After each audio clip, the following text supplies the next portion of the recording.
You have been born with an elite set of skills. For what? You may wonder. For winning.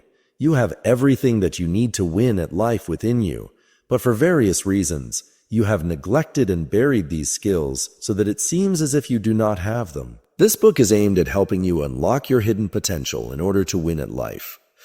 Let go of things like fear and a false idea of morality that hold you back. Put an emphasis on winning and make it a priority. Then you will be able to unlock the skills that you naturally have and win. Winning is not something. It is everything. The more you win, the better you feel about yourself. So make winning a priority in life. Adopt the winner's mindset. With this book, you will learn how to look at life from a winner's perspective and take the actions necessary to become a true winner in all situations. You will learn how to overcome fear, sabotage your opponents, and position yourself advantageously in every situation. You will learn to focus on the positive, get people to like you, persuade people to do what you want, and even intimidate and break your opponent. With these skills, you will be able to get anything that you want in life.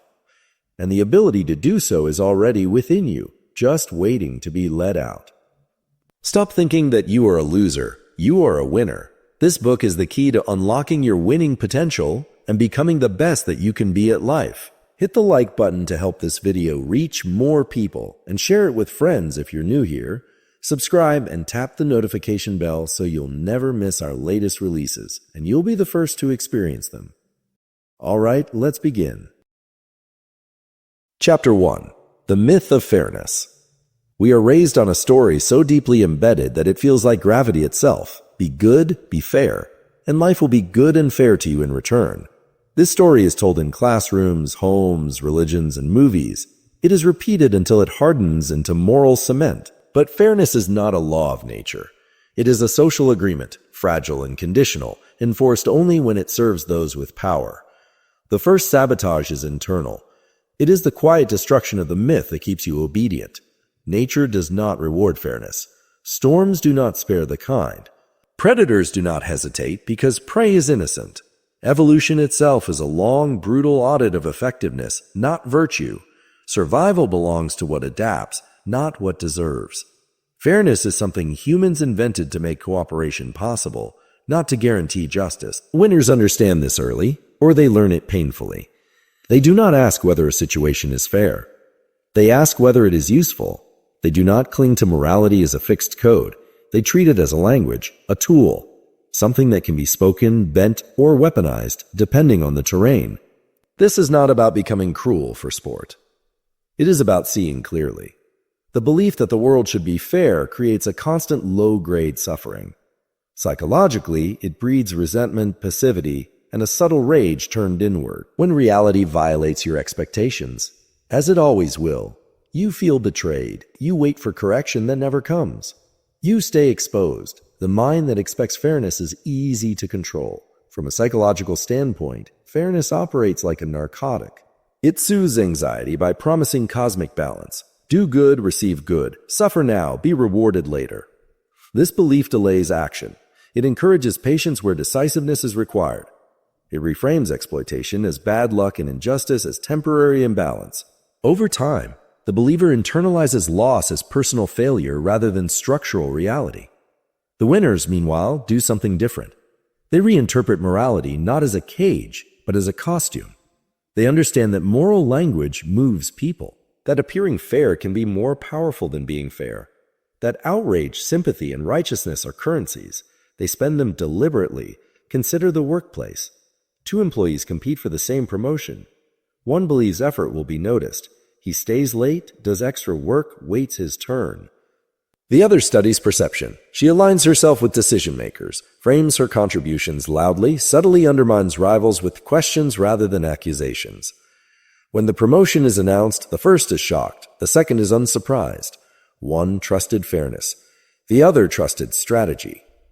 Or consider relationships. One partner believes love should be equal exchange.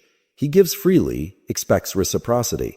The other understands power dynamics, attention, scarcity, emotional framing. When imbalance appears, one feels wounded and confused. The other feels in control. Fairness did not protect the generous one. Awareness did. Here is the hidden truth most people avoid. Believing in fairness is emotionally expensive. It requires constant denial.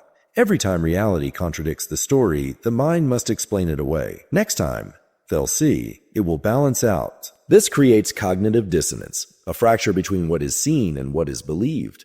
Over years, that fracture becomes bitterness or numbness. Those who abandon the myth experience something unsettling at first. Relief mixed with dread. Relief because the world suddenly makes sense. Dread because responsibility returns. If there is no invisible referee, then outcomes are not guaranteed. They must be engineered. This is where I speak directly to you. If you are reading this with a tightening in your chest, good. That discomfort is the sound of an old lie cracking. Ask yourself how many times you waited for fairness. How many times you stayed silent because speaking felt wrong. How many opportunities passed because you believed merit would announce itself. The world does not announce merit. It tests boundaries. The mini-climax of this chapter is not an explosion, but a decision. The moment you stop asking, "Is this fair?" and start asking, "What is actually happening here?"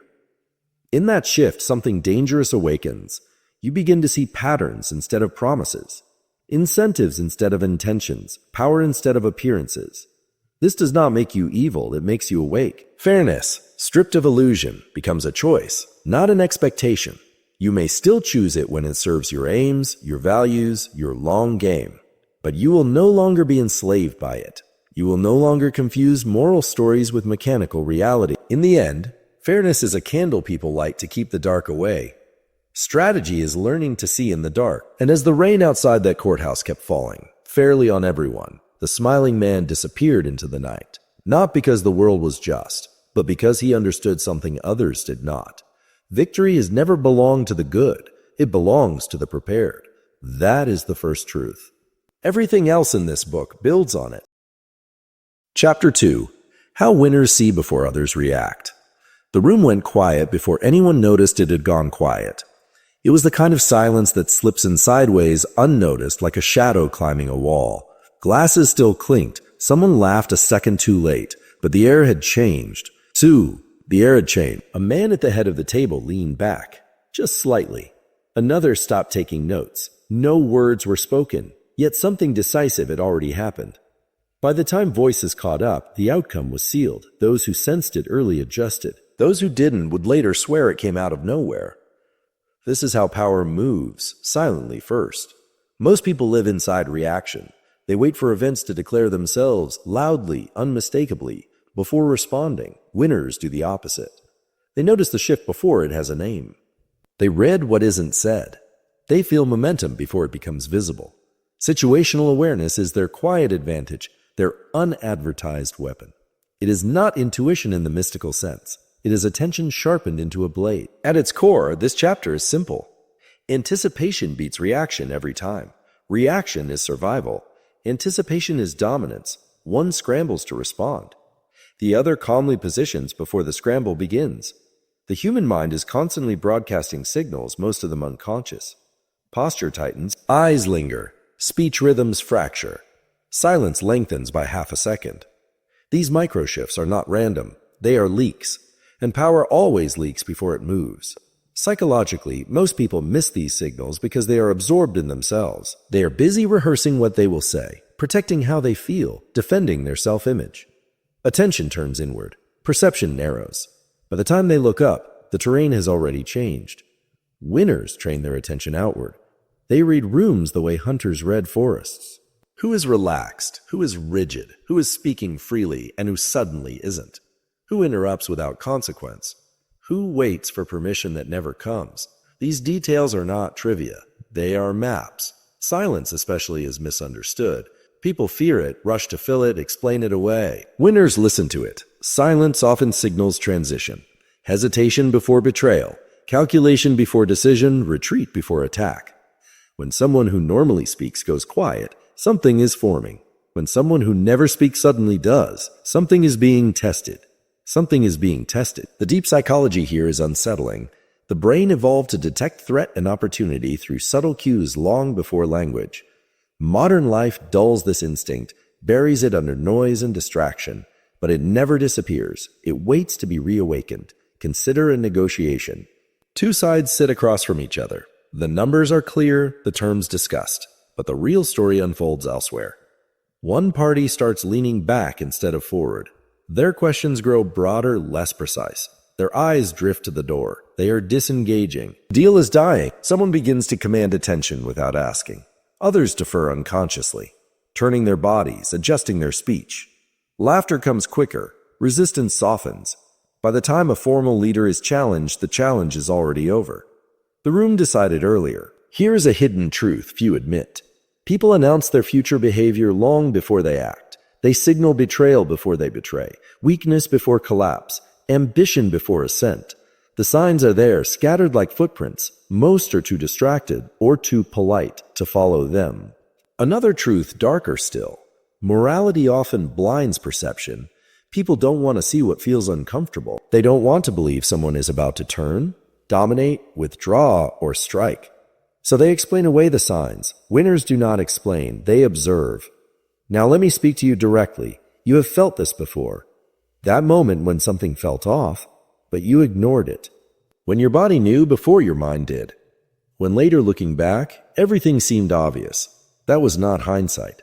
That was suppressed awareness. The skill is not learning something new. It is allowing yourself to trust what you already sense. The mini climax of this chapter is the moment you stop waiting for permission to notice. The moment you accept that clarity often arrives quietly, and that ignoring it is a choice. Once you commit to seeing early, you gain something almost unfair. Time. Time to reposition. Time to prepare. Time to disappear or advance while others are still arguing with reality. Anticipation creates asymmetry. You act while others debate. You move while others process. By the time they react, you are no longer where they expected you to be. This is why winners appear lucky. Luck is simply the name observers give to unseen preparation. There is a cost, of course. Seeing early means seeing things you might prefer not to. It means recognizing shifts in loyalty, interest, power, and intent before they are socially acknowledged. It can feel isolating. But isolation is the tax of advantage. In the end, situational awareness is not paranoia. It is presence sharpened. It is standing in the moment with eyes open, resisting the comfort of assumptions. It is understanding that the loudest changes come last. The world moves in whispers before it moves in shouts. Those who hear the whispers shape outcomes. Those who wait for the shout become part of it. And so the winners step lightly, eyes scanning, senses tuned, not reacting to the world as it crashes into them, but reading it as it inhales, preparing to exhale. Chapter 3. The Fear Installation. The hallway was narrow and dim, lit by a single flickering bulb that hummed like an insect trapped in glass. At the far end, a door stood half open. No guards, no locks, nothing physically stopping him from walking through, yet his feet refused to move. His chest tightened, breath shallow, palms damp. Fear had filled the space where action should have been.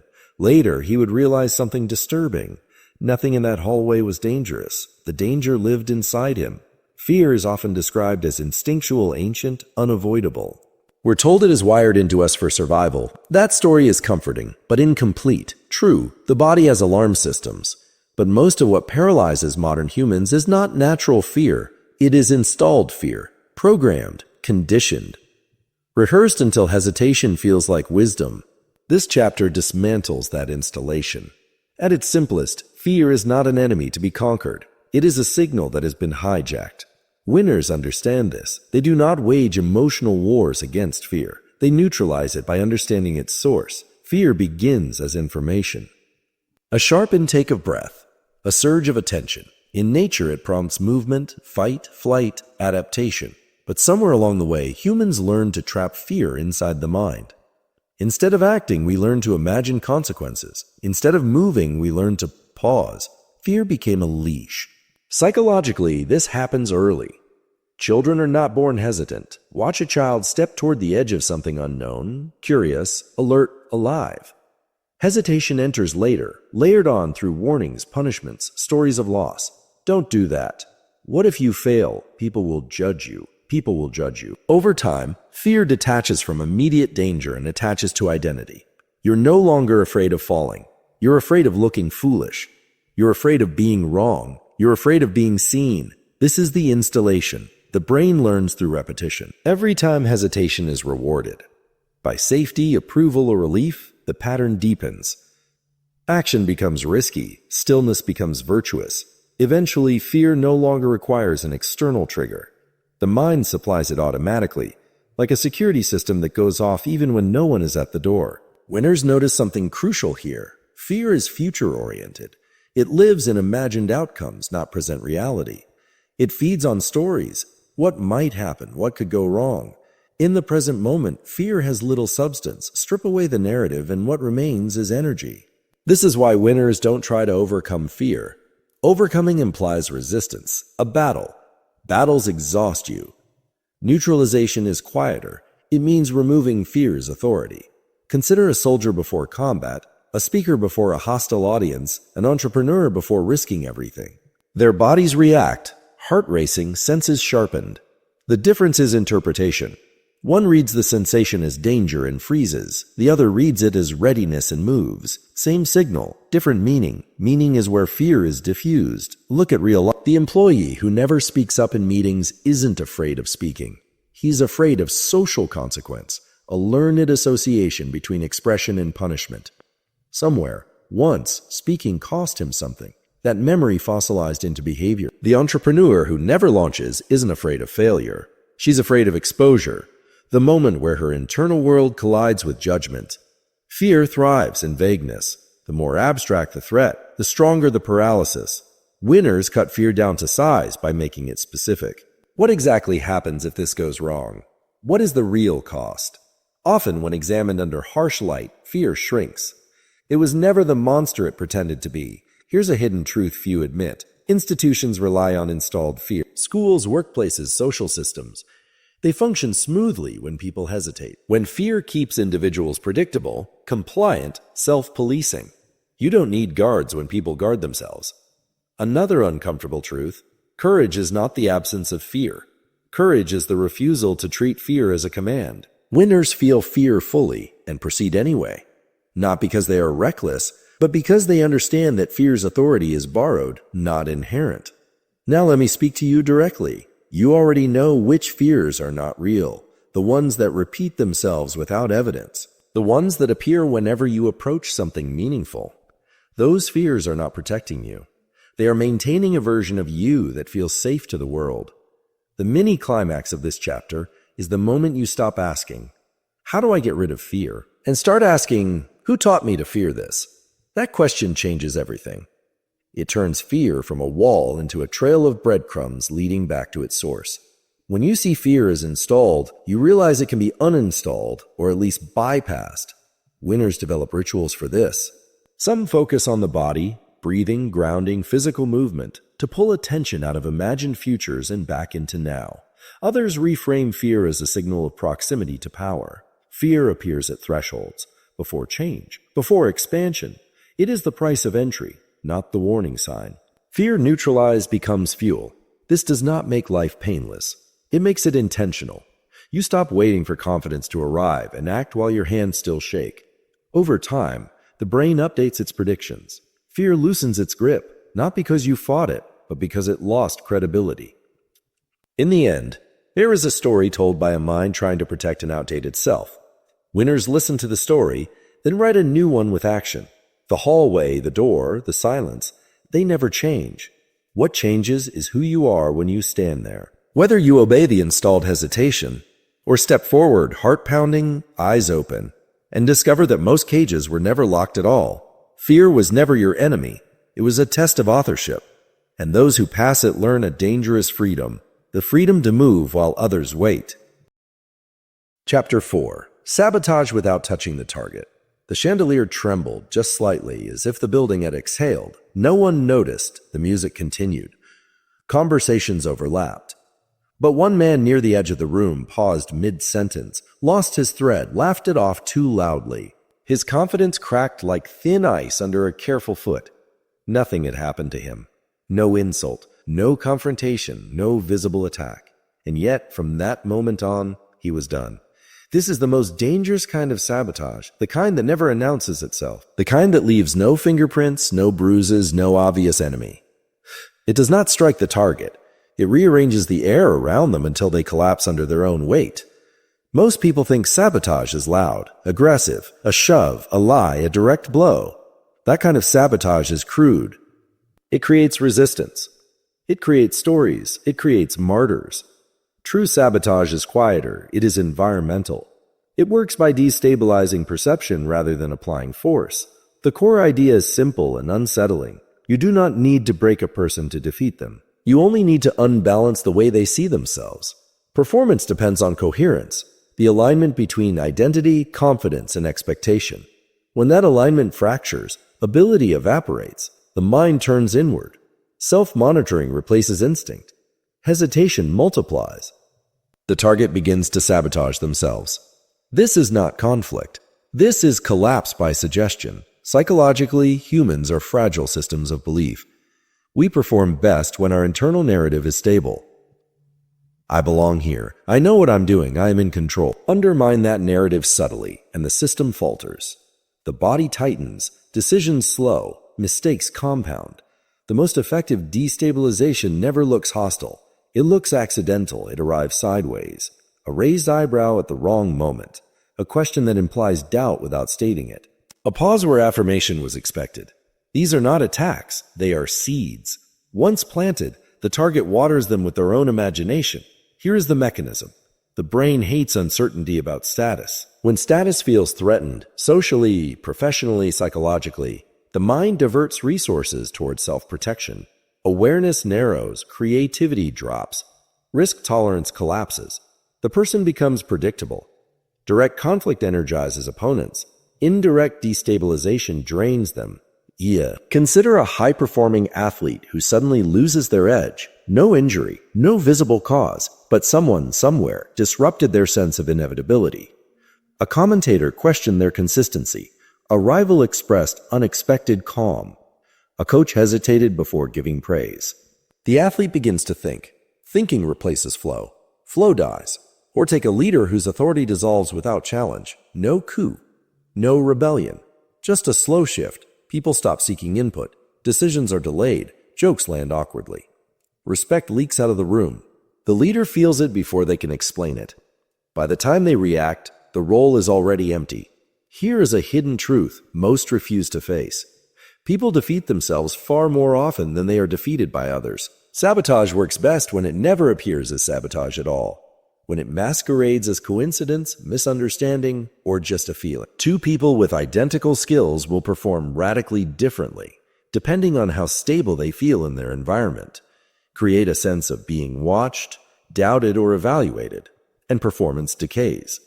Create ambiguity about where someone stands, and they will search for footing instead of advancing. This is why institutions, cultures, and hierarchies maintain power through atmosphere, not constant enforcement. The rules don't have to be stated if everyone feels them.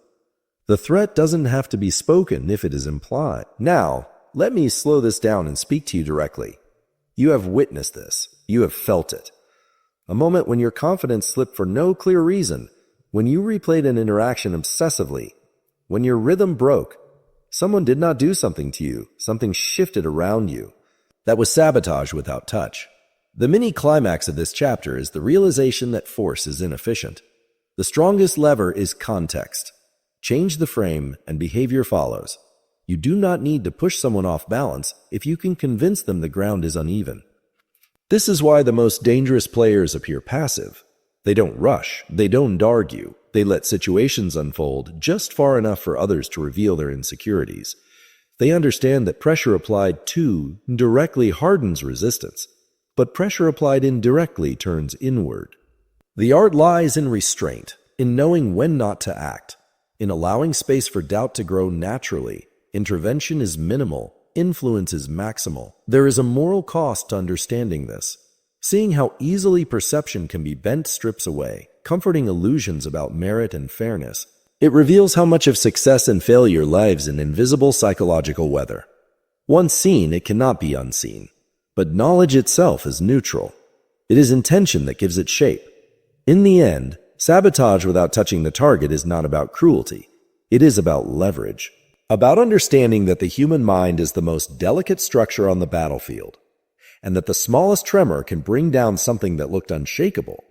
The chandelier never fell. The music never stopped. No one could point to a moment where everything changed. Yet it did. And that is the mark of true sabotage, when the outcome feels inevitable, but the cause remains a mystery. Chapter 5. The Power of Strategic Silence. The phone lay face down on the table, its screen dark, its presence louder than any ringing bell. Across the room, someone paced, checking their own device every few seconds, breath shallow, jaw tight. Minutes stretched.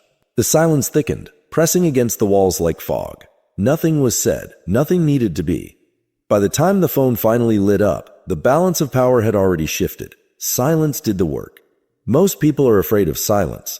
They rush to fill it with words, explanations, apologies, defenses. They speak not because they have something to say, but because quiet feels like exposure. Winners understand the opposite. Silence is not emptiness, it is pressure. It is space that others are compelled to fill, with assumptions, with emotion, with mistakes. Strategic silence is not passive. It is deliberate absence. And absence, when timed correctly, becomes gravity. The core idea is deceptively simple. Saying less often controls more. Words can clarify, but they also give away position. Silence withholds position. It leaves others guessing where you stand, what you know, what you intend. In that uncertainty, they reveal themselves. People talk themselves into corners when given enough quiet. Psychologically, silence activates discomfort because the human mind is wired to seek social feedback. We want confirmation, approval, rejection, reaction. Silence denies that feedback. The brain interprets the absence as potential threat. Did I say something wrong? Are they judging me? Have I lost ground? Anxiety rushes in to fill the void. The one who remains silent feels the tension. The one who breaks it loses control. This is why silence often feels awkward. Awkwardness is not a flaw. It is a signal that power is uneven. Someone wants relief more than the other, and the one who wants relief first is already compromised. Emotional restraint is frequently mistaken for weakness. In truth, it is containment. It is the ability to hold intensity without leaking it. Most people leak constantly, through tone, facial expression, rushed words. They telegraph need. Silence seals the container. Consider an argument. One person demands answers, explanations, closure. The other listens, says little, allows space to stretch. The first grows louder, more emotional, revealing priorities, fears, fault lines. The silent one gathers information without offering any. When they finally speak, their words land heavier because they are scarce or consider negotiation. One side fills the air with justifications and concessions, afraid of losing momentum. The other pauses, considers, lets the silence linger. The first interprets the pause as dissatisfaction and offers more. Silence did not stall the deal, it shaped it. Here is the deeper psychology. Silence forces projection. In the absence of data, people project their own inner state onto you. If they are insecure, they assume judgment, If they are guilty, they assume accusation. If they are ambitious, they assume competition. You become a mirror. They argue with themselves while you watch. This is why strategic silence feels almost unfair. It leverages the mind's need for resolution. It does not attack. It waits. It waits. And waiting, in a world addicted to immediacy, is an act of dominance. There is a hidden truth here that few like to admit. Constant expression is a form of submission, the need to be understood immediately, to explain oneself fully, to clarify intentions. These are not strengths. They are bids for safety. Winners delay understanding. They allow misunderstanding to exist long enough to see who panics. Another truth, darker still. Silence can rewrite narratives. When you do not respond to provocation, others fill in reasons. When you do not defend yourself, some assume confidence. Others assume indifference. Either way, you are no longer reacting. You are being interpreted. Interpretation gives you reach without effort. This does not mean silence is always appropriate. Uncontrolled silence is avoidance. Strategic silence is chosen. It has timing, weight, and intention. It is the pause before a verdict, not the absence of thought. Now let me speak to you directly. Think of how quickly you rush to respond when challenged. How fast you explain yourself when misunderstood. How uncomfortable you feel leaving a message unanswered, a comment unaddressed. That discomfort is not a flaw. It is conditioning. You were taught that responsiveness equals value, but responsiveness also equals accessibility. And accessibility dilutes power. The mini-climax of this chapter arrives when you choose not to respond. Not because you have nothing to say, but because you understand the value of waiting. That moment feels dangerous. The urge to fill the silence will claw at you. Resist it. Let the pressure build elsewhere. Watch what happens next. People reveal urgency through repeated messages. They reveal insecurity through over-justification. They reveal weakness through escalation. Silence becomes a filter. Only what truly matters survives it. There is an elegance to this restraint. It requires confidence in your position, patience with discomfort, and the willingness to be temporarily misunderstood. Many cannot tolerate that. They would rather be loud than powerful. Silence also protects you. Words once released cannot be reclaimed. Silence leaves no trail, no quotes, no evidence. It is clean, it is reversible. It allows you to adapt as situations evolve, while others are trapped by what they already said. In the end, strategic silence is not about manipulation for its own sake. It is about understanding that control does not always look like action. Sometimes it looks like stillness, like watching the room lean toward you without moving an inch. The loudest person often feels powerful. The quietest one often is. Silence sharpens presence. It forces others to listen harder when you finally speak, or to collapse under the weight of their own words before you ever do. And in a world drowning in noise, the one who controls silence controls the rhythm, and whoever controls the rhythm decides when and how the story moves forward. Chapter 6. Likeability is a weapon. The candlelight flickered across the room, softening faces, blurring edges. Laughter rose in gentle waves, the kind that feels earned, not forced. At the center of it all stood a man who never raised his voice. He didn't dominate the conversation, he listened. He smiled at the right moments. People leaned toward him without realizing why. When the night ended, decisions had been made. Favors promised, alliances formed, yet no one could recall exactly when or how. They only knew they liked him. That was enough. Most people misunderstand likability. They think it's about being pleasant, agreeable, harmless. They chase approval like currency, desperate to be accepted, terrified of rejection. Winners see something else entirely. Likeability is not about being loved. It is about being trusted, and trust is the soft door through which control enters quietly. This chapter dismantles the illusion that charm is weakness. At its core, likability is influence wearing a friendly face. It disarms suspicion. It lowers defenses. It makes people open doors they would otherwise guard. Being liked is not the goal. Being relaxed around is. When people feel safe, they reveal themselves. When they reveal themselves, they become readable, and what can be read can be guided. The difference between being liked and being influential is intention. One seeks validation, the other seeks access. Psychologically, humans are wired to trust those who feel familiar. Familiarity signals safety. This is why emotional mirroring is so powerful. When someone subtly matches your tone, posture, rhythm, and emotional energy, your nervous system relaxes. You feel seen. Underneath that feeling is a primitive calculation. This person is like me. This person is not a threat. Winners do this instinctively, or learn to do it deliberately. They mirror without mimicry. They reflect emotion without surrendering control. If someone speaks slowly, they slow down. If someone is animated, they warm up. Not to please, but to synchronize. Synchrony builds rapport. Rapport builds trust. Trust opens gates. Here's the darker layer. Trust often bypasses logic. People will forgive inconsistencies, ignore warning signs, and rationalize discomfort when it comes from someone they like. Likeability bends perception. It reframes motives. It softens judgment. This is why the most dangerous individuals are rarely the most aggressive. They are the most agreeable. They don't push, they invite. They don't demand, they suggest. Their power comes not from force, but from welcome. Consider the colleague everyone enjoys working with. Not the loudest, not the most competent, but the one people instinctively support. When conflict arises, they are given the benefit of the doubt. When opportunities appear, their name surfaces naturally. No one feels manipulated, everyone feels included. Or consider a leader who never intimidates. He remembers names, asks questions, makes others feel interesting. People go beyond their duties for him. Not because they're afraid, but because they want to.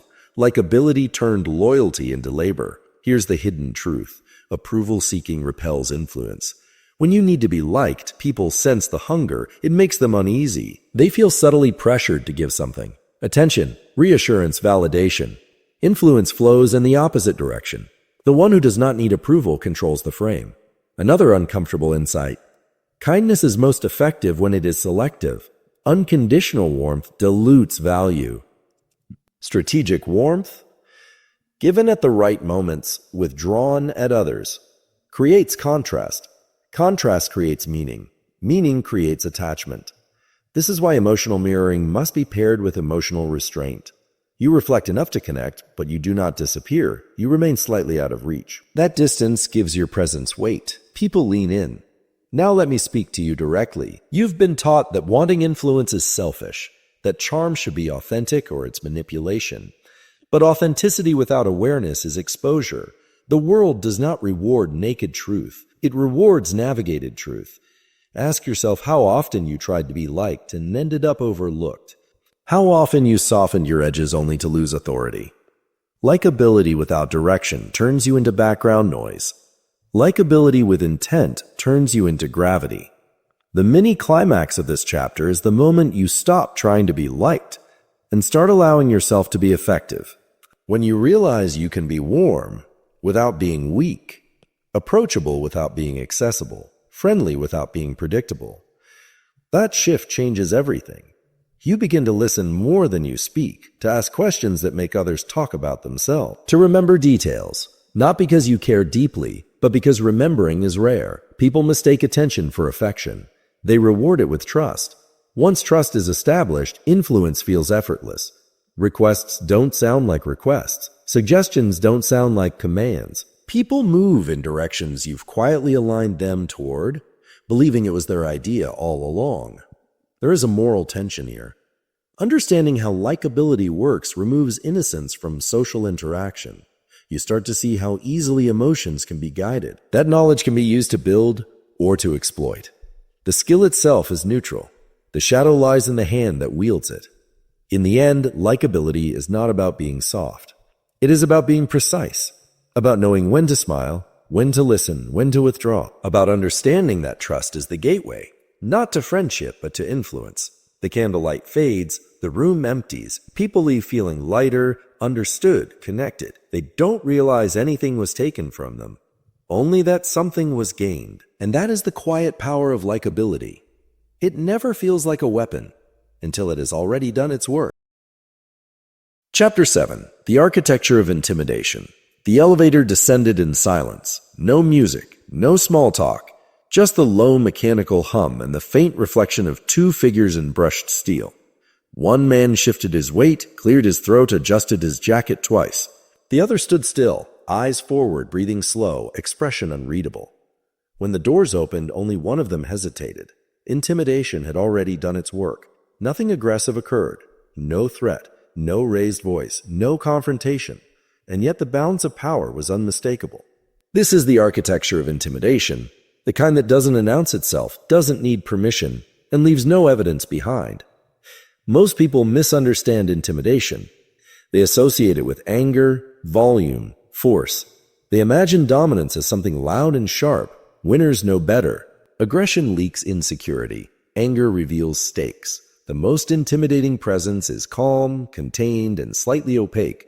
At its core, intimidation is not about fear. It is about uncertainty. When people cannot read you, predict you, or place you, their nervous system activates. They become cautious, says their thinking slows. They defer. Intimidation without aggression works because it never gives the opponent something to push against. The foundation of this architecture is psychological signaling. Humans are constantly scanning for cues. Who is in control? Who is relaxed? Who reacts? Calmness under pressure sends a powerful message. I am not threatened here. That message alone destabilizes others, especially those who rely on emotional reactions to establish dominance. Anger is noisy. Calmness is unsettling. From a psychological standpoint, calmness in tense situations violates expectation. Most people expect emotional symmetry, tension met with tension, hostility met with hostility. When that symmetry is broken, the brain scrambles to reorient. Why isn't this person reacting? What do they know? What are they planning? Questions multiply. Confidence erodes. unpredictability deepens the effect. Predictable people are safe to challenge, you know how they'll respond. Unpredictable people require caution. You don't know whether they will engage, ignore, smile, or withdraw. That uncertainty forces others to monitor themselves. They begin to self-regulate in your presence. This is intimidation by subtraction, removing signals instead of adding them. Consider a meeting where tension rises, voices sharpen, positions harden. One person remains silent, listening, making no attempt to defend or escalate. When they finally speak, it's brief, measured, slightly delayed. The room shifts. Suddenly others feel exposed. They spoke too much, revealed too much. The calm one now holds the center. Or consider a negotiation where one side becomes visibly invested. They argue, persuade, push. The other side pauses, takes notes, occasionally asks a neutral question. The invested side grows anxious. Why aren't they responding? Are we losing ground? The pressure flips direction. Here is the deeper psychology. Intimidation works when it forces others into self-consciousness. Self-consciousness is cognitive load. Under load, people make mistakes. They over-explain, they retreat, they concede. Dominance is not asserted, it is inferred. There is a hidden truth here that makes people uncomfortable. Intimidation does not require power. It creates the appearance of power, which often functions the same way. Authority is frequently a social hallucination, sustained by posture, pacing, and emotional discipline. Another truth, darker still. Kindness does not cancel intimidation. In fact, controlled warmth combined with restraint can be more unsettling than coldness. When someone is polite but unmoved, friendly but unyielding, it creates dissonance. Why aren't they trying to win me over? Why don't they need this? Need is the opposite of intimidation. This is why unpredictability matters. Predictable kindness becomes background noise. Predictable aggression becomes manageable. But a person who shifts gears without warning, sometimes warm, sometimes distant, always calm, forces others to stay alert. Alertness drains energy. Over time, people avoid challenging what exhausts them. Now let me speak to you directly. Think of the people who unsettle you, not because they are loud, but because they are composed. The ones who don't rush to fill silence, who don't explain themselves, who don't react when you expect them to. Their presence feels heavier, not because they threaten, but because they don't need to. You have been taught that dominance must be earned through effort, assertion, proof. That is only one method, and the most expensive one. The quieter method is alignment. Align your body language with calm. Align your speech with economy. Align your reactions with delay. The mini-climax of this chapter is the moment you choose not to react when reaction is expected. When you allow provocation to hang unanswered. When you let your stillness do the speaking. That moment feels risky. Your instincts will urge you to respond, to clarify, to defend, resist. Watch how the dynamic changes. Others will begin to adjust around you. Voices soften. Explanations lengthen. Aggression loses traction. You become the fixed point others orbit, not because you demanded it, but because your composure suggested you could afford it. This does not mean becoming cold or cruel. It means becoming economical.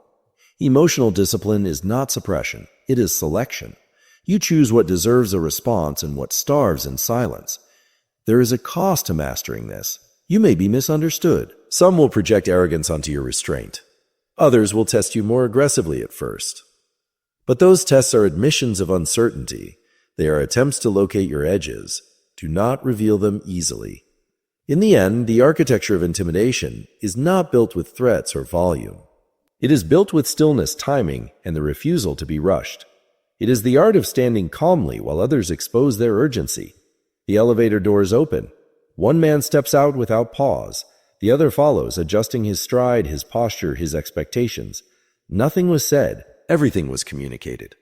And that is the essence of intimidation without aggression. When your presence alone alters the behavior of others, and you never had to raise your voice to make it happen. Chapter 8. Breaking Momentum. The crowd was already leaning forward. You could feel it in the air, the subtle hum of agreement, the quickened breathing, the way attention had narrowed into a single direction. The speaker on stage was in flow. Each sentence landed cleaner than the last. Confidence fed applause. Applause fed confidence. Momentum had taken hold, invisible and accelerating. Then it happened. A small pause, not dramatic, not disruptive, just long enough to feel wrong. A glass clinked, a head turned, the rhythm stuttered, the speaker recovered, but something had cracked. Words came out a fraction slower. The next joke missed. By the end, the applause was polite instead of electric. Nothing big had gone wrong, and yet the rise was over. Momentum is fragile. It feels unstoppable from the inside, inevitable from the outside.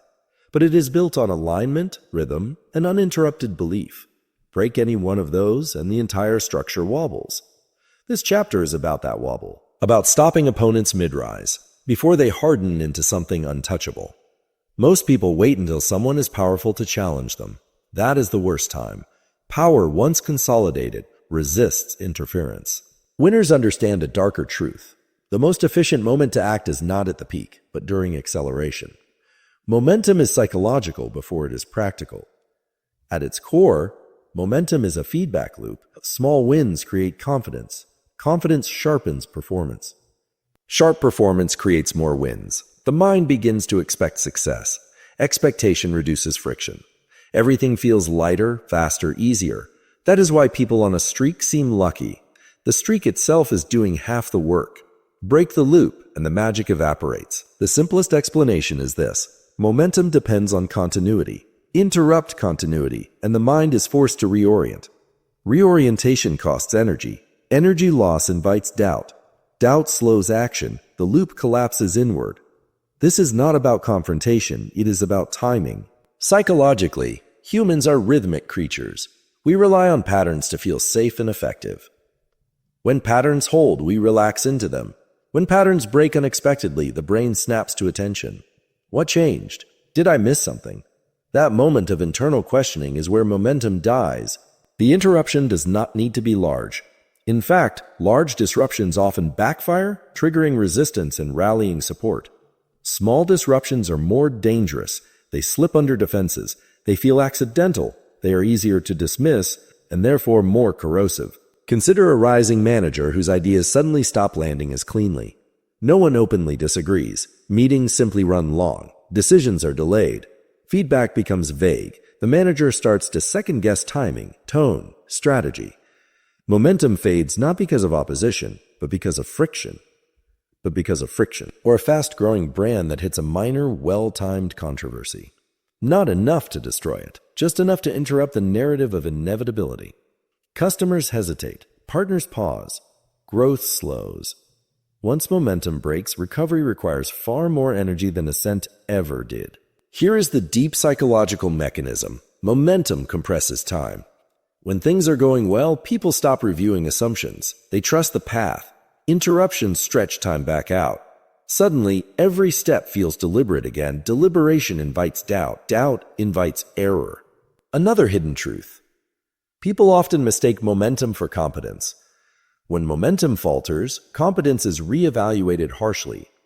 Maybe they were never that good. Once that thought appears, it spreads quietly. This is why timing is everything. Interrupt too early and the rise hasn't begun. There's nothing to break. Interrupt too late and the structure is reinforced. The ideal moment is the midpoint. When confidence is high, but identity is not yet armored. Small disruptions at this stage cause large collapses because the system is stretched thin by growth. Resources are committed. Attention is focused forward. There is little slack. A single misstep reverberates. Now let me speak to you directly. You have felt momentum in your own life. Times when everything clicked, and you have felt its loss, often after something trivial. A comment, a delay, a misread signal. The fall felt disproportionate because it was. Momentum amplifies both ascent and descent. The mini-climax of this chapter is the realization that you do not need to outwork, outfight, or outshine someone on the rise. You only need to disrupt their rhythm at the right moment. Let them do the rest. This requires patience, restraint, the willingness to watch someone succeed. Briefly, while you wait for acceleration, many fail here. They act too soon, driven by envy or fear. Winners wait. They understand that momentum carries its own vulnerabilities.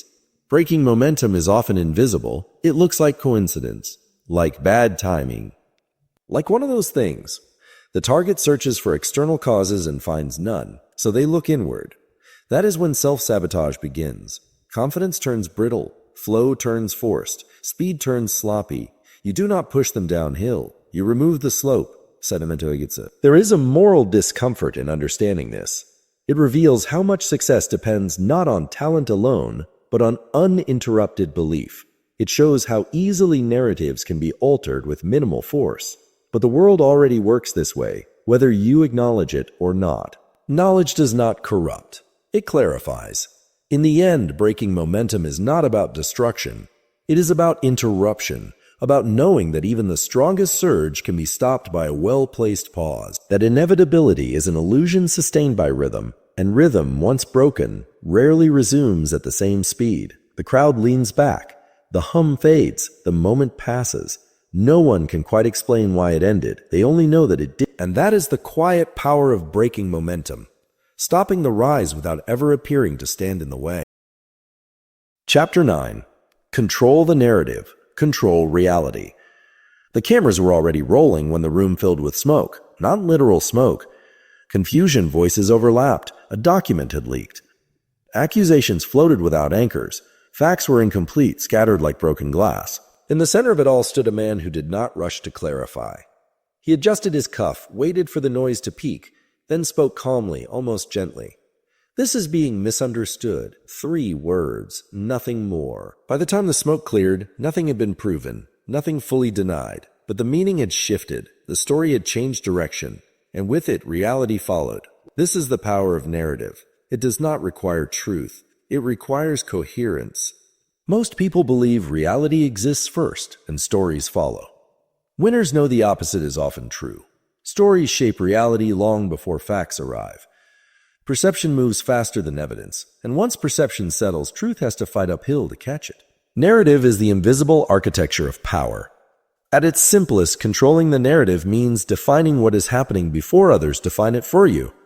Humans are meaning-making machines. When something occurs, especially something unclear, the mind rushes to explanation.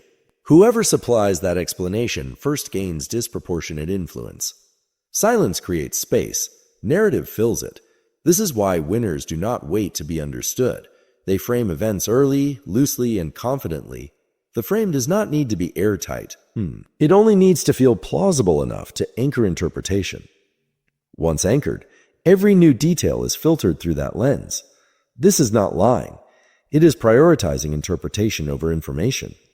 Psychologically, stories organize chaos. They reduce anxiety by creating cause and effect. Villains and heroes. Intent and outcome.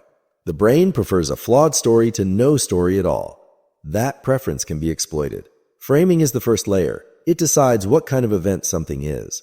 A mistake can be framed as learning. A delay as strategy. An attack as misunderstanding. Reframing comes later. When resistance appears, it shifts perspective without denying facts. Yes, that happened. But here's what it really means. Misdirection is the third layer. It draws attention to secondary details while primary motives slip past unnoticed. People argue about the surface while the structure remains intact. Consider a leader accused of failure. One response is defense, numbers, explanations, justification that invite scrutiny. Another response is reframing. This moment reveals a deeper issue we've been ignoring. Suddenly, the conversation is no longer about the leader's competence, but about the system. Responsibility diffuses, control remains. Or consider a public figure caught in contradiction. The facts are clear. The narrative response is not denial, but reclassification. This has been taken out of context. Context is elastic. Once invoked, certainty dissolves. Doubt enters. Debate replaces judgment. Here is the deep psychological mechanism. Most people do not experience reality directly. They experience it socially. Through headlines, conversations, tone, repetition. What feels real is what is repeated with confidence. Truth whispered once loses to narrative shouted calmly again and again. Another hidden truth. People defend the narratives they adopt. Once someone accepts a story, they invest identity in it. Challenging the story feels like a personal attack. They will rationalize inconsistencies rather than abandon the frame. This is why early narrative control is so powerful. It recruits others to defend it for you. Winners understand timing. They speak before the vacuum fills. They do not over-explain. Over-explanation signals uncertainty. Confidence, even when vague, signals authority. This is why the phrase, "let's get ahead of this," matters. Getting ahead means defining reality while it is still soft. Now let me speak to you directly. Think of the times you lost control of a situation not because you were wrong, but because you were late. Late to respond, late to frame, late to name what was happening. By the time you spoke, others had already decided what it meant. You were answering questions inside someone else's story. The mini-climax of this chapter is the realization that facts do not speak for themselves. They wait. And while they wait, stories race ahead. If you do not guide interpretation, interpretation will guide you. This is uncomfortable because it strips away the fantasy of fairness. We want to believe truth wins automatically. It doesn't. Truth needs a vehicle. Narrative is that vehicle. Controlling the narrative does not mean fabricating reality from nothing. It means selecting emphasis, choosing sequence, deciding which lens others look through first. Once the lens is set, the image follows. There is restraint required here. Too much control reveals manipulation. Too little seeds ground. The most effective narrative control feels natural, almost obvious in hindsight. People say that makes sense without realizing how many other interpretations were quietly excluded. You will notice something unsettling when you master this. People often prefer a compelling narrative to an accurate one. Accuracy demands effort. Narrative offers relief. It tells them how to feel, who to blame, what to expect next. That preference is not evil. It is human, but it is exploitable. There's a cost to seeing this clearly. You will begin to notice how often reality is negotiated rather than discovered. How events are shaped not by what happened, but by who spoke first, who spoke calmly, who spoke with authority. Once you see it, you can no longer unsee it. In the end, controlling the narrative is not about domination. It is about authorship, about refusing to be a background character in someone else's story, about understanding that reality is less like stone and more like wet cement. It sets quickly, but while it's soft, it can be shaped. The smoke clears, the cameras move on. The moment crystallizes into memory. Years later, people will argue about what really happened. But the story, the one that mattered, was already written that day. And those who wrote it did not shout. They simply spoke first. Chapter 10. Emotional Detachment as Strength. The night was thick with tension, every shadow a threat, every silence a challenge. In the dim glow of a half-forgotten office, a man sat unmoving, unmoved. Outside, chaos roared, voices raised, accusations thrown like daggers, emotions flaring like wildfire. But inside that room, behind cold eyes, a different fire burned. The steady, relentless calm of emotional detachment. He did not flinch. He did not react. He simply watched. Emotional detachment is often misunderstood. It is mistaken for coldness, indifference, or even cowardice. But in the dark art of strategy and sabotage, it is one of the deadliest weapons. It is a discipline, a muscle that once developed, reshapes your entire relationship to power, conflict, and control. At its core, emotional detachment means separating yourself from the chaos around you. It means refusing to be hijacked by the swirling storm of feelings that buffet everyone else. It means standing steady when others are swept away. This is not numbness. It is not avoidance. It is choice. Why is this choice so potent? Because emotions are wild animals. When unleashed, they cloud judgment, fuel impulsiveness, and open wounds where enemies strike. The more entangled you are in your emotional responses, the more vulnerable you become. And in battle, whether social, professional, or personal, vulnerability is the enemy's foothold. Neutrality of feeling, paradoxically, clarifies thinking. The brain wired for emotional hijack makes decisions in panic or pleasure, not strategy. The amygdala floods with adrenaline, shutting down the prefrontal cortex, the seat of reason. This is the biological trap most fall into. Emotional detachment allows the cortex to stay in control, to see the full landscape, and to plan moves without distortion. Imagine a general watching a battlefield. If he charged every time his troops faltered, he would lose the war. Instead, he observes, analyzes, and strikes with precision. Emotional detachment is the general's steady gaze in a world of storms. Here's a deeper psychological truth. When your identity is bound to outcomes, every setback feels personal, every challenge an attack on your worth. Ego and outcome entwined create a fragile throne. Detachment dissolves that bond. You become the master of the game, not a hostage to its score. Real-life scenarios illustrate this vividly. Consider a CEO navigating a hostile takeover. The media spins narratives, board members panic, the stock price dips. Every crisis triggers waves of emotional chaos among the players. But the CEO remains calm, compartmentalizing his feelings, focusing solely on decisions. This emotional distance allows him to see opportunities where others see threats.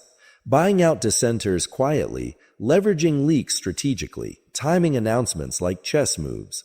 Or a skilled negotiator who listens without reacting to provocations, who hears insults but never feels them, who watches rival tactics unfold without urgency. His detachment becomes a psychological fortress. Opponents grow frustrated, desperate, sloppy. They project weakness onto his stillness. Unaware, it masks iron resolve. Another hidden insight. Emotional detachment is not isolation. It's a lens that reveals clarity beneath chaos. It lets you engage with others without being consumed by their drama.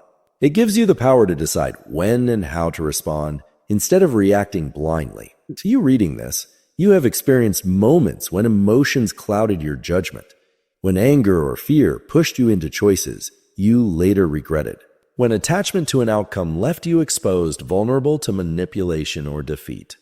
Emotional detachment offers an alternative.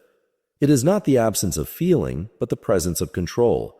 It is the ability to observe yourself and others as players on a stage, not as emotional prisoners. The mini-climax of this chapter comes in the moment you choose distance over dive. When, instead of responding to every provocation, you hold your ground, breathe into the silence, and measure before moving. That moment feels like surrender. It is the opposite. It is strength. That strength disarms opponents more thoroughly than any outburst. When others rage, you remain still. When others panic, you calculate. When others lash out, you wait. There is a profound philosophical tension here. Detachment asks you to sacrifice the immediate gratification of emotional release for the longer game of power.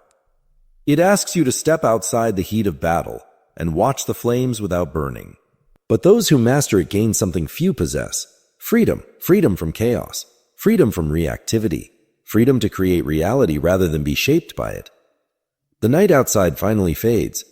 Voices quiet. The man rises, his eyes cold but clear. In the silence left behind, power does not shout. It whispers, and it is heard only by those who are still enough to listen. Chapter 11. Turning opposition into fuel. The room was thick with tension. Words barely spoken, but heavy like steel chains pulling at the air. Across the table, eyes sharpened, jaws clenched, hands balled into fists under the table's cold surface. Resistance simmered, unspoken but palpable. It wasn't just disagreement, it was opposition, a barrier standing in the path of progress. But the man sitting calmly at the center did not see a wall, he saw a flame. Opposition is never what it seems. It is raw, unfiltered data, a mirror held up to your strategy, your assumptions, your weaknesses. Resistance is not a curse. It is a map, a challenge disguised as conflict. In the craft of victory, the ability to convert opposition into fuel separates the fearful from the relentless. The first lesson is simple. Hostility is information. It reveals where you impact others, what you threaten, what you disrupt. Without opposition, your presence might as well be invisible. To be opposed is to be noticed. To be noticed is to matter. At its core, this is a psychological shift. Most recoil from opposition. They see enemies as obstacles, threats to avoid or crush. But winners flip the script. They listen to resistance like a hawk listens for movement in the brush. They dissect it, decode it, and use it as a compass. Opposition points directly to leverage. Understanding why someone resists reveals their interests and fears. It exposes pressure points you can exploit or pitfalls you can avoid.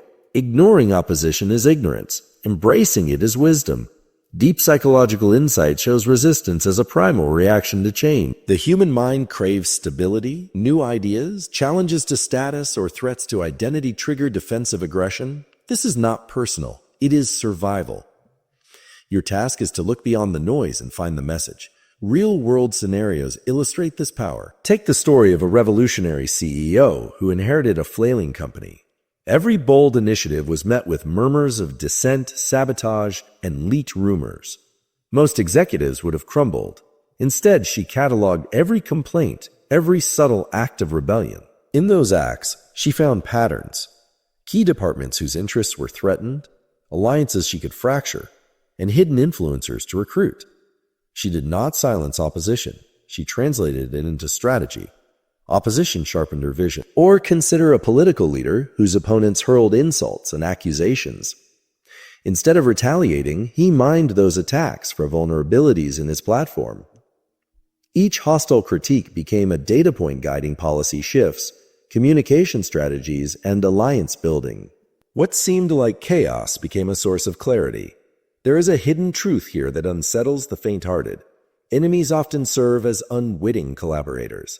They clarify your purpose by defining what you are not. They draw lines that focus your energy. They force you to refine your message, tactics, and identity. Another uncomfortable insight. Absence of opposition can signal irrelevance. If no one resists, you may not be challenging anything worth changing. Resistance proves you are on the edge of impact. Now to you, have you ever recoiled from criticism, opposition, or outright hostility? Felt yourself shrinking or fighting back blindly? This chapter asks you to pause and see resistance differently. Let opposition be your torch, not your cage. The mini-climax comes when you stop fearing opposition and start seeking it out. When you lean into discomfort because you know it reveals the path forward. When enemies become your unacknowledged allies in sharpening your craft. This does not mean surrendering to every critic or allowing sabotage unchecked.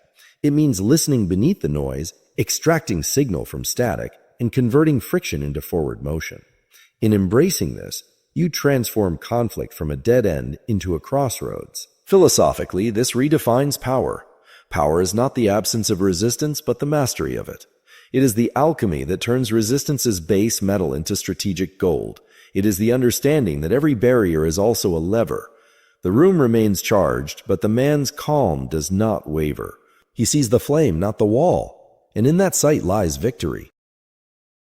Chapter 12. The winner's identity shift. The mirror cracked, not with force, but with the slow, undeniable pressure of truth-bending reality. The face staring back was familiar, yet alien. The old self was fracturing, fragmenting under the weight of something deeper, darker, and far more dangerous. Victory does not begin in the world, it begins inside. Before the trophies, the deals, or the silent nods of submission from others, the winner is forged in the crucible of identity. This is no surface-level confidence or fleeting bravado. It is a profound internal transformation, a psychological shift where doubt is burned away and inevitability takes root. The core idea is simple yet terrifying. Who you believe yourself to be automatically shapes how you act, often without conscious choice. Identity is the engine of behavior, the silent puppeteer pulling strings behind the scenes. If your inner narrative whispers weakness, hesitation, or uncertainty, your actions will betray you. But if your identity commands strength, certainty, and dominance, your body and mind follow as if programmed. This is why hope is weak and inevitability is strong. Hope is a fragile flame flickering against doubt and fear. Inevitability is a raging fire fueled by internal conviction, impervious to external winds. The psychology here cuts deep. Self-doubt is a parasite. It feeds on past failures, on comparisons, on the echo chamber of other people's expectations.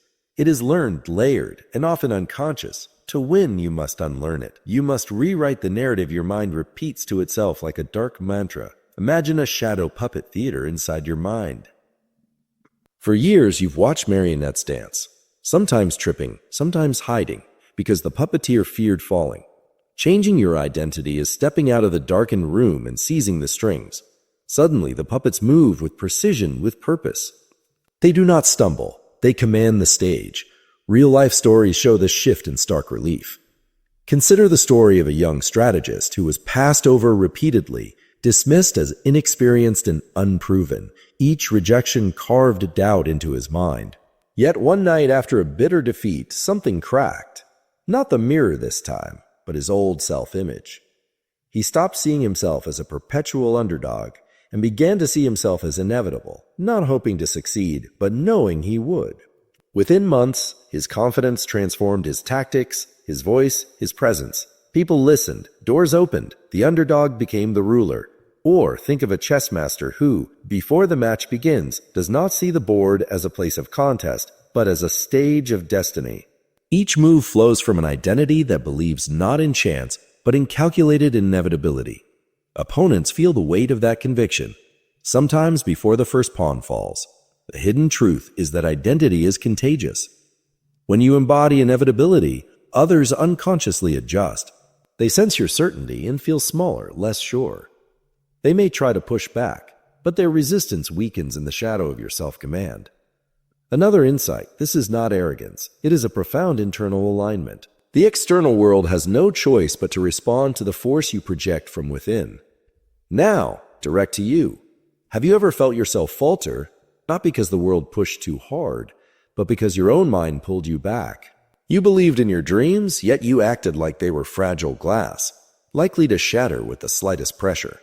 This chapter asks you to stop hoping and start embodying. The mini-climax arrives in the moment you realize you do not need permission from others or even from yourself to be the victor, that your internal story can be rewritten, that your old doubts are not destiny but chains you can break. This is not a comfortable process. Shedding the psychology of self-doubt means confronting shadows you've carried like scars. It means embracing the unknown self, the one who demands success as a birthright rather than pleads for it as a gift. But on the other side of this transformation lies power, raw, untamed, and inevitable.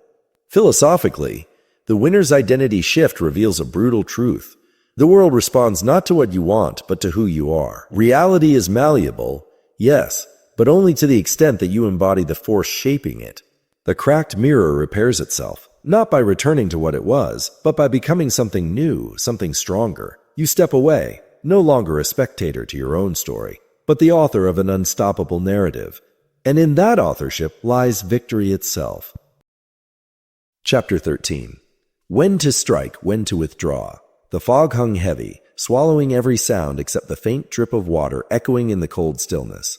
Somewhere in the distance, footsteps paused, then faded. The predator waited, not out of fear but purpose. Eyes adjusted to the darkness, sensing not just what was visible but what lay beneath it. A breath held. The moment stretched thin, taut like a drawn bowstring. To strike now would be rash, to withdraw might be wisdom. Timing is the hidden art of power.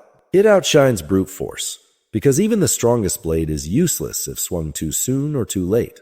Knowing when to move and when to hold back is the discipline that separates a fleeting conqueror from a lasting victor. The core truth is deceptively simple. Dominance is not always about action. Sometimes it's about restraint. Every instinct in us urges the opposite. The world prizes decisiveness, courage, boldness. We learn to attack problems head-on, to respond immediately, to assert control by overwhelming force. But this ignores the subtler rhythm of influence, the pulse that beats between moments of action. Strategic patience is the mastery of that rhythm. Psychologically, human minds crave certainty and momentum. They push for resolution, often prematurely. This impatience exposes weaknesses, creates openings, and signals desperation. Those who grasp restraint turn impatience into advantage.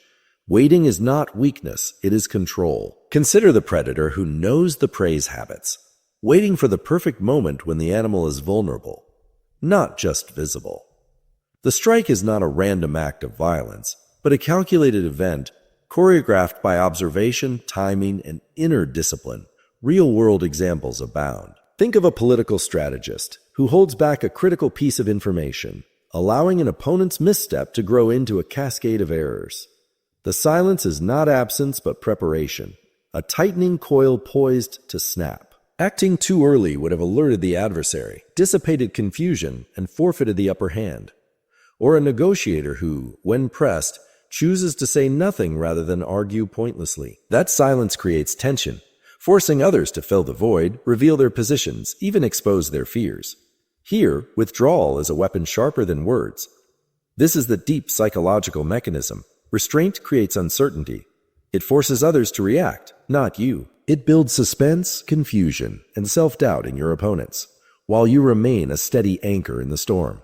Yet, restraint demands something rare: patience coupled with confidence. The kind of confidence that knows power is not a sprint, but a chess game played over many moves. Another hidden truth is how withdrawal can protect more than any attack. Exposing yourself too soon invites retaliation. Strategic retreat conserves energy, obscures intentions, and preserves leverage. In military history, great commanders have used feints, delays, and withdrawals not as defeats, but as setups. The battlefield becomes a stage of controlled visibility, where revealing less is revealing more. Now, direct to you. How often have you rushed to confront problems, only to find your position weakened? How often has impatience clouded judgment, making you bite before the moment was ripe? This chapter asks you to reconsider what power really looks like. The mini-climax arrives in the moment you learn to sit with tension, to let the silence grow until it breaks on your terms, when you understand that sometimes the greatest show of strength is the refusal to play immediately. Mastering when to strike and when to withdraw turns chaos into order. It transforms reactive fury into cold calculation. It lets you dictate the tempo of the game, forcing others to stumble in your shadow. Philosophically, this reveals an uncomfortable truth about dominance. It is not about constant action, but about mastery over impulse. It is the patience to wait for the perfect opening, the wisdom to avoid needless exposure, and the courage to stand still while the world rushes past. The fog begins to lift. Footsteps grow louder again. The bowstring twangs. The arrow flies. Not wild, but deadly precise. In timing, there is power. In restraint, there is control. And in control, there is victory. Chapter 14. Becoming unavoidable. The room hummed with quiet energy. Not a sound broke the tension, but every eye was drawn like moths to a dark flame. In that space, he moved without effort, an unseen force pulling the threads of fate tighter around him. Nothing was forced, no desperate grasping or clumsy pursuit. He was simply there, inescapable, magnetic, a shadow at the center of every decision. To become unavoidable is the final evolution of the winner. It is not enough to strike or withdraw to outthink or outwait. The ultimate power is to position yourself so that the world bends toward you, like iron filings to a magnet. You do not chase, you do not plead, you attract. You draw influence, attention, and opportunity as naturally as gravity pulls a falling star. The core truth is clear and chilling. Inevitability is not granted. It is crafted. Becoming unavoidable means transforming from a player in the game to the game's axis. Your presence warps the field, altering trajectories without visible effort. This is a psychological and social metamorphosis. It moves beyond tactics into identity, perception, and raw force of will. Psychologically, this is mastery over both self and others. It requires a calm confidence that radiates without arrogance, a subtle dominance that feels like destiny. People sense it before they see it. It ripples through rooms, meetings, negotiations, an invisible current pulling toward you. Here is the brutal breakdown. Humans crave certainty in chaos. They seek anchors. You become that anchor. When your aura projects inevitability, resistance drains away. Others align, some consciously, many unconsciously, because they know fighting your current is exhausting and futile. Your life stories illuminate this transformation. Consider a tech visionary whose ideas reshape entire industry. Competitors scramble, investors flock, media follows. But the visionary never chases success. Instead, every move is deliberate, every silence weighted. They cultivate a presence so compelling that opportunities find them. Deals close without negotiation. Rivals hesitate before speaking. They are unavoidable. Or an artist whose influence transcends their craft. Their name alone bends social circles, trends, and market values. It is not luck, it is the gravity of identity, built by years of strategic presence, selective vulnerability, and the cultivation of mystery. A hidden insight lies beneath. Becoming unavoidable is as much about what you don't do as what you do. It demands restraint, discipline, and the ruthless cutting away of distractions. Your energy is a focused beam, not a scattered flare. Another truth, the unavoidable do not seek validation. They command it. They embody a certainty that repels doubt and invites allegiance. Now direct to you. Have you ever watched someone move through a room and felt the air shift? Felt pulled toward them, almost against your will? This is what this chapter calls you to become. The mini-climax arrives when you realize chasing is weakness and attracting is power. When you see that influence flows from presence more than pressure, from calm certainty more than frantic effort. This transformation will demand everything you have. Your patience, your discipline, your willingness to shed old patterns of desperation. But on the other side lies a throne not won by force, but by force of being. Philosophically becoming unavoidable reveals a profound truth about human interaction. Power is less about domination and more about magnetism. It is the silent force that draws others into your orbit and reshapes reality around you. The flame flickers, then burns steady. You do not need to reach for victory. It reaches for you. Finally, you don't need to become someone else. You need to stop pretending you are not who you already are. Winning is not loud, it is quiet certainty. It is moving through the world with clarity instead of apology, intention instead of fear. You were never broken, only restrained. Now you see. You see? And once you see, you cannot unsee. You are not here to survive. You are here to win. And now you finally have permission to do so. Thank you so much for watching. If you enjoyed this video, don't forget to like, subscribe, and share it with others who might find it helpful. Your support means everything and helps this channel grow and reach more people. And if you'd like to go even further in supporting the channel, consider joining as a member to get exclusive content and behind-the-scenes insights. Stay curious, stay powerful, and I'll see you in the next one.